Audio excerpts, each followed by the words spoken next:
After my baby was born early, I texted the family group chat, "We're in the NICU, please pray." My aunt replied from a charity gala in a ballgown. Nobody came.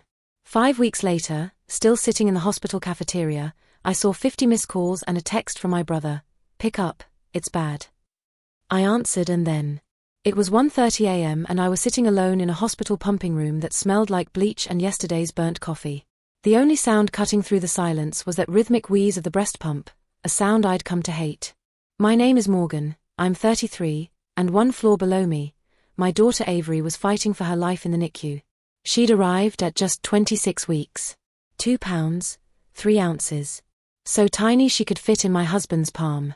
I was running on maybe 4 hours of sleep over the past 3 days, surviving on vending machine pretzels and the kind of fear that makes your whole body ache. I needed someone. Anyone. My hands were shaking when I pulled out my phone and opened our family group chat, the one my Aunt Patricia had named the Bennett Legacy with 3 crown emojis. I typed out a message, "Avery's having complications tonight. Oxygen levels keep dropping. Please just keep us in your thoughts." I hit send and waited. 10 minutes passed. Then my phone lit up. It was from Patricia herself, my mother's older sister, the woman who'd basically appointed herself head of the family after Mom died. But it wasn't a text. It was a photo. There she was, standing on a stage in a floor-length emerald gown, holding a crystal trophy, beaming at the camera. The caption read, "Honored to accept the Humanitarian Award at tonight's Children's Medical Center Gala. Our family's commitment to healing continues. #Bennett Foundation #giving back." I stared at that photo for a full minute. The room felt like it was tilting. My daughter was on a ventilator 12 floors below a building that probably had Patricia's family name engraved on a bronze plaque somewhere, and she was at a party. Smiling. Posing. Winning awards for caring about sick children. Have you ever had the worst moment of your life completely ignored by the people who were supposed to love you? Have you ever realized that to them, you're not a person, you're just a problem that doesn't photograph well? That picture wasn't just tone deaf. It was a message. And I was about to learn that the cruelty I'd felt my whole life was nothing compared to what was coming. See, the Bennett family wasn't just a family. We were a brand. Old money from Atlanta, the kind with a wing at the hospital, a scholarship fund at Emory, and a table reserved permanently at the Capitol Grill. We had a literal family office in Buckhead with mahogany furniture and oil paintings of dead relatives who'd made their fortune in cotton and railroads, money so old it had stopped feeling dirty. Patricia ran it all. Not officially, but everyone knew. After my mom died when I was 19, Patricia just stepped in and took over. She wasn't warm. She was efficient. She talked about family optics and philanthropic positioning like she was managing a Fortune 500 company instead of a bunch of people who happened to share DNA. My husband Derek was acceptable to them.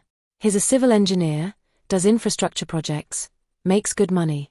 He looks great in a suit. He knows which fork to use. He got the nod of approval at our engagement party, which in Bennett world is basically a papal blessing. But me? I was always the problem. I'm a social worker. I work in the public defender's office helping people who can't afford lawyers. Drug addicts, domestic violence survivors, people with mental illness cycling through the system. The kind of people Patricia's foundation writes checks to help from a comfortable distance, but would never, ever actually touch. Morgan works with the disadvantaged, Patricia would say at family dinners, her voice dripping with pity. It was code. It meant, Morgan couldn't cut it in corporate law like we'd hoped. Morgan is too emotional. Morgan is soft. But my real failure, the one they never said out loud but I felt every single day, was that I couldn't give them the next generation. Derek and I had been trying for 4 years. I'd had 2 miscarriages, both in the second trimester. Both devastating. The family's response? Silence. Awkward condolence cards with printed messages. My father, Patricia's younger brother, sent flowers once with a note that said better luck next time, like I'd failed a driving test. When I got pregnant with Avery, I didn't tell anyone for 5 months. When I finally did, Patricia's response was a tight smile over her wine glass. Well, let's hope you can stay calm this time. Stress isn't good for the baby. So when Avery came early, when I had an emergency C-section at 26 weeks because of preeclampsia, when everything went wrong in the exact messy, terrifying way that doesn't fit into a charity gala slideshow, the silence made perfect sense. I wasn't succeeding at being a Bennett. I was failing loudly. And to Patricia, that was unforgivable. That photo from the gala wasn't an accident. It was a statement. I'm here being perfect. You're there being a disaster. Figure it out. Those first few days in the NICU turned into a week. Then 2 weeks. Then a month. 32 days of total isolation that felt like living on another planet. The NICU is its own universe. It has its own language. Brady's, Desots, apnea spells. You learn to read monitors like you're studying for a test you can't fail because if you fail, your baby dies. You learn which alarms mean he forgot to breathe again, it's okay, and which ones mean run and get a nurse right now. Avery was so impossibly small. Her skin was translucent. I could see her veins, her tiny bird bone ribs moving with each breath the ventilator pushed into her. I would sit by her isolette for 14, 16 hours a day. I'd read to her from the copy of Goodnight Moon we'd bought for her nursery at home. I'd rest my hand on the warm plastic hood and talk to her about everything we'd do when she came home. And every day, the silence from my family got louder. I'd send updates to the Bennett Legacy group chat. Avery's off the ventilator and on PAP today. Big milestone. My father would respond with a thumbs up emoji. My stepmom Diane, nothing. Patricia, nothing. My cousin Brandon, who I used to be close with, nothing. Derek was drowning too. He had to go back to work after a week because we needed the insurance, needed the paycheck. He'd show up at 7 p.m. exhausted, still in his work clothes smelling like construction sites, and would sit together by Avery's isolette holding hands. 2 ghosts haunting our own lives.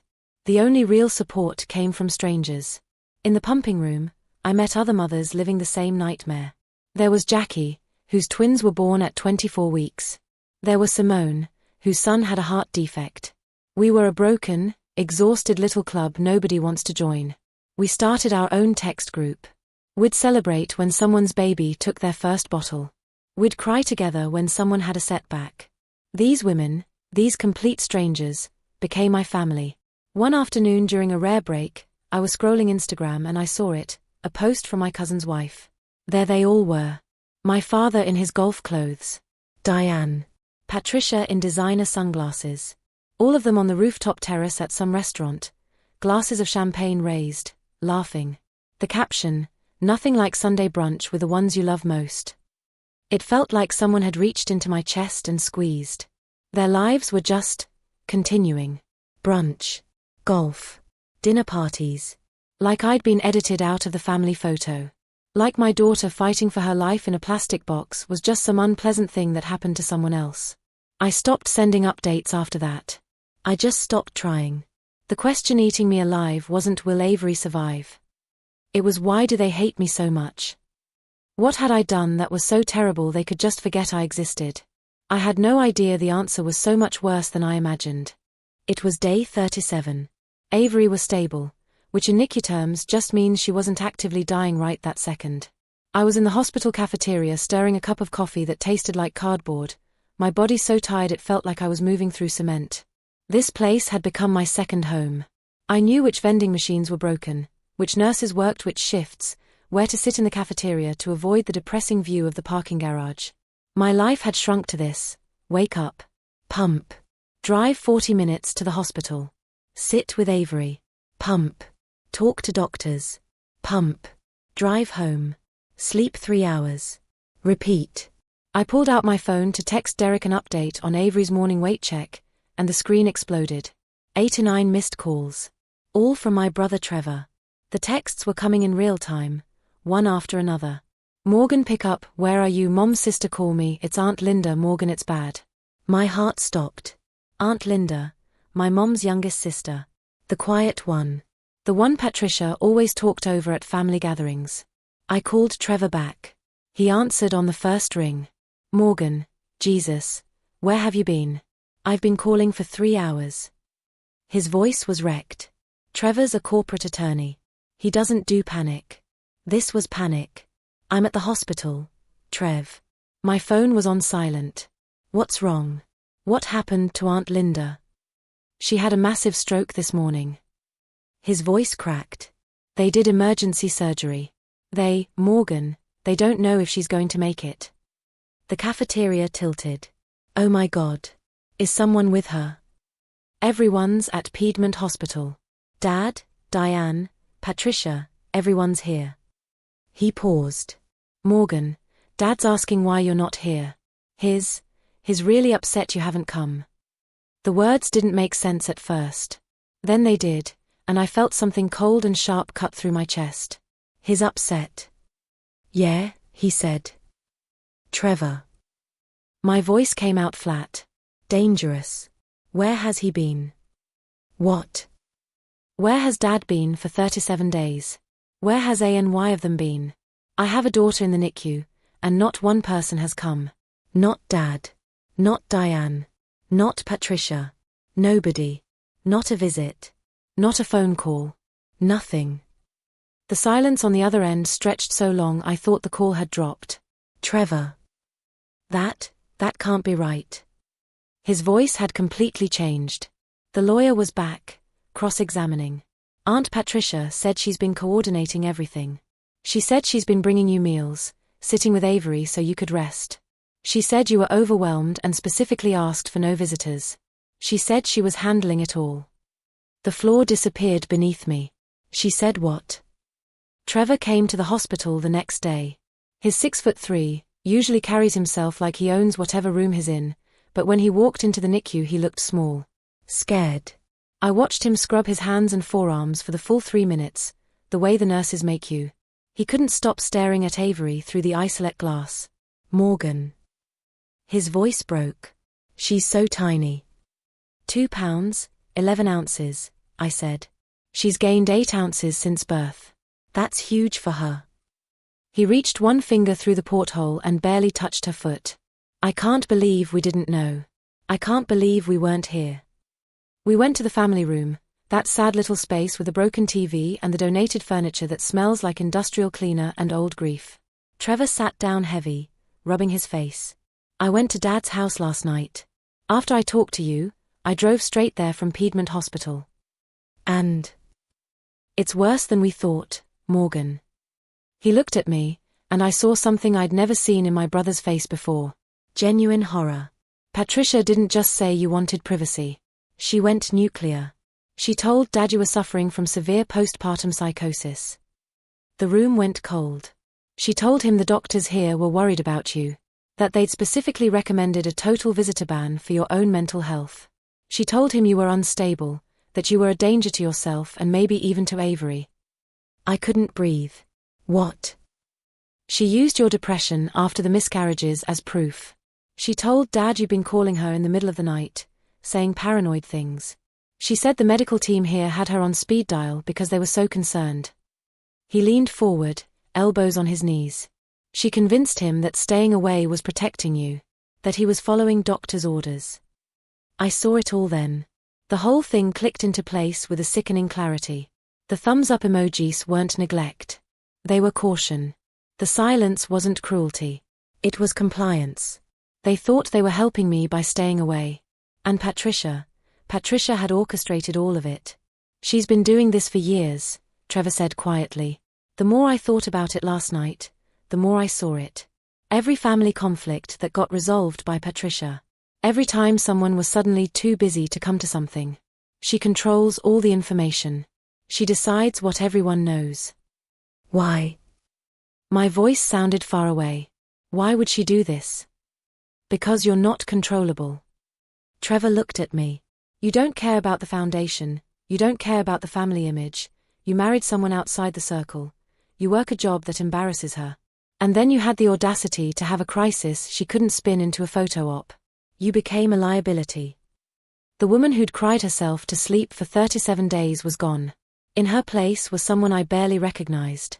Someone cold and certain and done. Set up a video call, I said. What? Tonight. Set up a call with all of them. I want them to see me. I want them to see Avery. And I want to watch Patricia's face when I ask her to explain. Trevor set up the call for 8 o'clock that night. He brought his laptop, setting it up on the table in that depressing beige family room right outside the NICU doors. My hands were completely steady. The woman who'd spent 5 weeks begging for scraps of attention was dead.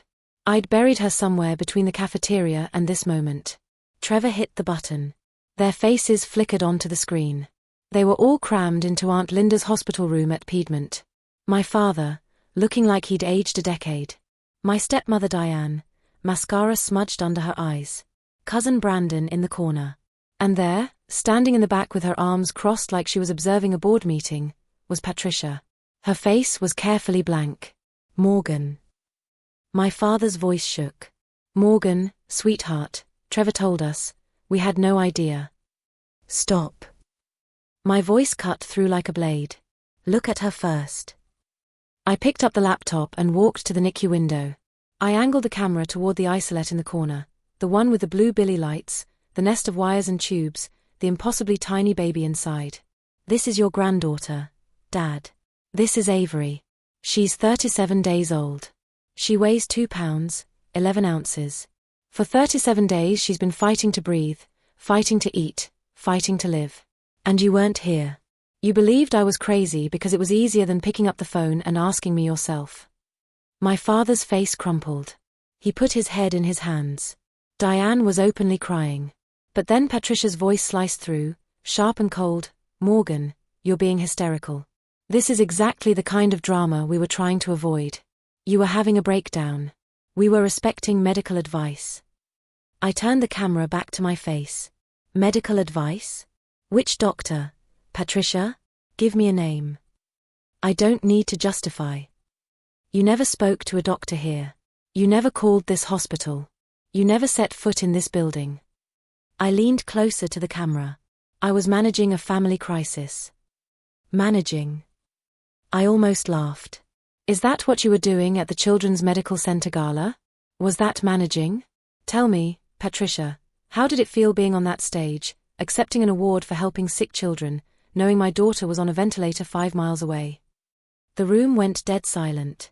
You didn't just lie, I continued, my voice dropping to something cold and final. You performed. You used my daughter's crisis as a backdrop for your reputation. You didn't protect this family. You protected your image. You isolated me because I was messy, because I didn't fit into your perfect foundation brochure. I watched my father's face turn toward Patricia. The look on his face wasn't just shock anymore. It was recognition. He was finally seeing her. Really seeing her. Patricia's face went white. For the first time in her life, she had no response. She just stood there, exposed, silent. We're done here, I said, and closed the laptop. The next morning, my father and Diane were waiting outside the NICU when I arrived. They looked wrecked. My father, who I'd only ever seen in Brooks Brothers suits and Italian shoes, looked like he hadn't slept. His eyes were bloodshot. Morgan. His voice cracked. Can we meet her? No excuses. No justifications. Just shame and something that might have been the beginning of regret. I led them to the sink. Watched them scrub their hands for 3 full minutes. Watched my father, this man who'd chaired board meetings and closed million-dollar deals, stand over Avery's isolette with tears running down his face. She's beautiful, Diane whispered. Morgan, she's so perfect. It wasn't forgiveness. Not even close. But it was something. Our relationship gets rebuilt on truth from now on, I told them later in the cafeteria. Not on image, not on what looks good to your friends. Truth. Or there's no relationship at all. My father nodded, never taking his eyes off the photo of Avery on my phone. Whatever you need. After 71 days, Avery came home. She was 4 pounds, 12 ounces, still tiny, but strong.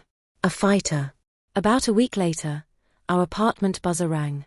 It was Patricia. She hadn't called. Hadn't texted. Just showed up. Morgan, darling, buzz me up. I have something from the foundation for Avery's college fund. I looked at Derek, who was holding our sleeping daughter. I walked to the intercom. We don't need anything from the foundation, Patricia. Silence. Then, excuse me? I'm your aunt. I'm family. Let me in. I pressed the button one last time. No, Patricia. You're a relative. My family is in this apartment. You're not welcome here. I disconnected. She buzzed again. And again. Then she was gone. We held Avery's first birthday party in our small apartment in Virginia Highland. It was loud and chaotic and perfect. Trevor was there, holding Avery like she was made of glass and making her giggle. Aunt Linda, recovered and healthy, was telling her stories. My 3 NICU friends, Jackie, Simone, and Rachel, were there with their miracle babies, now toddlers running around destroying everything. And my father and Diane were there. Not holding court like they used to. Just there. Present. My father was on the floor helping Avery open a present, letting her grab his glasses off his face. I looked around at this group, this strange, patchwork collection of people, and realized what I'd learned. We're taught that family is an obligation. That blood matters most. But it doesn't. Family is a title that has to be earned through love and action and showing up when it's hard. Walking away from toxic blood relatives isn't failure. It's not cruel. It's the most courageous thing you can do. It's the moment you decide that you and your child deserve peace more than you deserve pain. Have you ever had to redefine what family means? Who showed up for you when it mattered most? I'd love to hear your story.